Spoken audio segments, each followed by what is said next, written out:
Let's spike crime की कहानी। Jail के अंदर बैठा गैंगस्टर बाहर अपनी गैंग चलाता है। जेल के अंदर बैठे बैठे ही बाहर लोगों की कत्ल करवा देता है। न जाने ऐसे कितने ही गैंगस्टर हैं, लेकिन इन दिनों ऐसे गैंगस्टर में जो सबसे बड़ा नाम है वो लॉरेंस बिश्नोई का है। जेल के अंदर अपनी हुकूमत जमाने वालों में एक नाम मुख्तार अंसारी का भी है। वो जिस जेल में जाता वहीं अपने लिए तालाब खुदवा लेता, मछली बनवाता और उस मच्छी पार्टी में जेल के अधिकारी से लेकर नेता तक पहुंचते थे। लेकिन जेल के अंदर रहकर जो काम अतीक अहमद कर लेता था वो कोई और नहीं कर सकता है। दाऊद बहुत बड़ा डॉन था, लेकिन पुलिस के डर से रातों रात वो परिवार सहित दुबई भाग गया। लेकिन अतीक अहमद के भीतर पुलिस का कोई डर ही नहीं था। बड़ा से बड़ा किडनैपिंग करने के बाद वो अपने पकड़ को किसी सुनसान जगह नहीं ले जाता था, खुला लेकर घूमता रहता था। आज की कहानी एक ऐसे ही किडनैपिंग की है कि कैसे अतीक ने न सिर्फ जेल में रहते हुए उत्तर प्रदेश के राजधानी लखनऊ में एक प्रॉपर्टी डीलर को किडनैप करवा लिया, बल्कि उसे जेल के अंदर अपने पास बुला लिया। फिर जेल प्रशासन की आंखों में आंखें डाल उसे वहां पीटता रहा। अब आप सोच रहे होंगे कि ऐसा कैसे हो सकता है, लेकिन ये सच है। और वो कहानी क्या है, आइए आपको एकदम शुरू से बताते हैं। देखिए, बहुत सारे अपराधी नेता बने और नेता बनने के बाद सीधे तौर पर अपराध में शामिल नहीं रहते हैं, लेकिन राजनीति में होने के बावजूद अतीक का असली चेहरा अपराधी का ही था। अपनी गैंग का ऑपरेशन और अपने दुश्मनों को सबक सिखाना उसके लिए तो खेल जैसा था। वो चाहे जेल के अंदर हो या बाहर, उसके लिए सब कुछ मुमकिन था। तो ये कहानी शुरू होती है साल 2018 से, जब अतीक अहमद की नज़र लखनऊ के बड़े रियल एस्टेट व्यापारी मोहित जायसवाल पर पड़ी। मोहित जायसवाल कई बड़े प्रोजेक्ट्स पर काम कर रहे थे। उनकी संपत्ति की कीमत अरबों में थी। अतीक को मोहित के पैसे और प्रॉपर्टी की जानकारी मिल गई और हमेशा की तरह उसने तय कर लिया कि इस प्रॉपर्टी पर भी वही कब्जा करेगा। कहते हैं फिर अतीक ने अपने गुर्गों को मोहित जायसवाल को डराने और धमकाने के लिए ऑर्डर भी दिया। लेकिन फिर भी जब मोहित जायसवाल नहीं टूटे तो अतीक अहमद ने एक खतरनाक प्लान बनाया जिससे कि वो मोहित जायसवाल को तोड़ सके।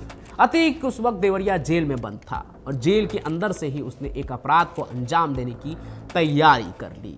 फिर 26 दिसंबर 2018 को अतीक के कुछ गुर्गे लखनऊ पहुंचे और वहां गोमती नगर से मोहित जायसवाल को किडनैप कर लिया और अपने गाड़ी में ठूस कर सीधे देवरिया जेल पहुंच गया, वही जेल जहां पर अतीक अहमद बंद था। मोहित जायसवाल को फिर जेल के अंदर अतीक के सामने लाया गया और वहां जो हुआ वो बहुत ही डरावना था। अतीक के सामने ही उसके इशारे पर उसके गुर्गों ने मोहित की बेरहमी से पिटाई की। इन सभी चीजों में अतीक का एक बेटा भी शामिल था, जिसने मोहित जायसवाल की बेइज्जती की और उसे जान से मारने की भी धमकी दी। मोहित जायसवाल को इस कदर मारा गया, पीटा गया कि चोट भी आई और उन्हें मौत का अपना डर सताने लगा। जिसके बाद मोहित जायसवाल ने वही किया जो अतीक ने उस वक्त उससे करने को कहा। मारपीट और धमकियों के बाद अतीक ने मोहित से उसकी संपत्तियों के दस्तावेज पर जबरन हस्ताक्षर करवा लिए। इन दस्तावेजों में करोड़ों की संपत्ति शामिल थी, लगभग कहते हैं 45 करोड़ की संपत्ति, जो अब अतीक के नाम पर हो गया। मोहित जायसवाल के लिए ये एक खौफनाक मंजर था, जिसमें न केवल उसकी प्रॉपर्टी और एसयूवी कार गई, बल्कि उसका आत्मसम्मान भी छीन लिया गया। जिसके बाद मोहित जायसवाल ने भी ठान लिया कि अब वो बाहुबली से डरेंगे नहीं, बल्कि सामना करेंगे। जेल से बाहर अपनी जान बचाकर आने के बाद मोहित ने हिम्मत नहीं हारी और इस घटना की शिकायत पुलिस में दर्ज कराई और इसके बाद सबूत के रूप में घटना का एक वीडियो भी पेश किया। फिर जैसे ही जेल के अंदर हुए मोहित जायसवाल की किडनैपिंग का मामला सामने आया, वैसे ही पूरे उत्तर प्रदेश में हड़कंप मच गया।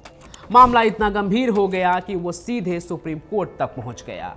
सुप्रीम कोर्ट ने भी तुरंत इस पर संज्ञान लिया और अतीक अहमद को उत्तर प्रदेश के जेल से हटाकर गुजरात के साबरमती जेल में भेजने का आदेश दिया, ताकि वो अपने गैंग के साथ संपर्क में ना रहे और अपनी आपराधिक गतिविधियों को जेल से भी जारी न रख सके, क्योंकि किडनैपिंग कर जेल के अंदर पकड़ कर लाना बहुत हैरान कर देने वाली बात थी। न सिर्फ हैरान कर देने वाली बात, बल्कि सिस्टम की एक बहुत बड़ी नाकामी भी थी। इसलिए अतीक अहमद पर भी कार्रवाई तेज हुई। लेकिन इस घटना के बाद भी अतीक के लोगों ने मोहित को चुप कराने की कोशिश की। कहा तो जाता है कि शाइस्ता प्रवीण अतीक की बेगम ने एक मीटिंग भी रखी थी और उसमें मोहित जायसवाल को भी बुलाया गया। वहां उसे मनाने की कोशिश भी की गई कि वो केस वापस ले ले, कि ये सब अतीक अहमद करना नहीं चाहते थे, गलती से हो गया, खूब मनाया गया। लेकिन मोहित जायसवाल ने एक ही बात कही, मुझे जेल में लाकर मारा क्यों गया भाभी, मेरी बेइज्जती क्यों की गई। यानी बात सिर्फ किडनैपिंग की नहीं, आत्मसम्मान की थी। इसलिए शायद मोहित जायसवाल अपने स्टैंड पर अड़े रहें और केस से पीछे हटने से इनकार कर दिया। इस मामले में सीबीआई ने जून 2019 में अतीक अहमद के खिलाफ मामला दर्ज किया था, जिसमें अतीक के साथ साथ उसका बेटा उमर भी शामिल था। पहले तो फरार था, लेकिन बाद में जब पकड़ा गया तो अतीक के बेटे उमर को इस मामले में सुनवाई के लिए सीबीआई कोर्ट में ले जाया गया। उमर पर मनी लॉन्ड्रिंग का भी केस लगाया गया था। हालांकि 5 साल बाद पिछले महीने लखनऊ सीबीआई स्पेशल कोर्ट में मनी लॉन्ड्रिंग के मामले में उमर को जमानत मिल गई, लेकिन फिर भी वह जेल में ही रहेगा क्योंकि उस पर दूसरे कई मामले अभी भी दर्ज है। वहीं अतीक अहमद मारा गया तो उसके ऊपर सारे केस भी यूं ही खत्म हो गए। बाकी जेल के अंदर आतंक मचाने का अतीक के इस किस्से पर आपका क्या कहना है, कमेंट करके जरूर बताएं। साथ ही साथ इस कहानी को लाइक करें, ज़्यादा से ज़्यादा शेयर करें। हमारे इस चैनल को सब्सक्राइब भी आप जरूर कर लें। बाकी मैं पंचम प्रकाश आपसे मिलता रहूँगा किसी और सफ़र में किसी और कहानी के साथ। तब तक के लिए आपका बहुत बहुत धन्यवाद। आप सुन रहे थे let's mic more than radio. Follow कीजिए हमें हमारे सोशल मीडिया प्लेटफॉर्म्स पर।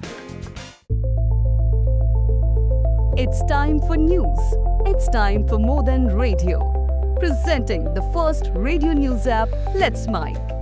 Let's Mic, a news-based app on your phone where you get to watch and listen news, talk shows, interviews, radio show podcasts.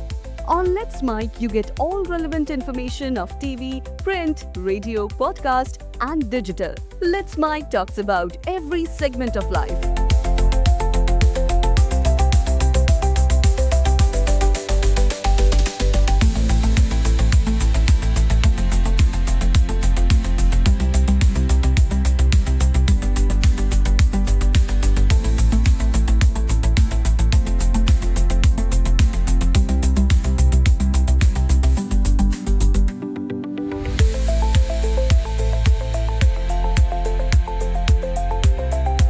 Let's Mic is not just a revolutionary idea. Download the app now from Play Store. Available both on Android and iOS mobile phones. Follow us on YouTube, Instagram, Twitter, LinkedIn, Facebook, Telegram, WhatsApp, Snapchat. Let's talk, let's connect, and let's Mic.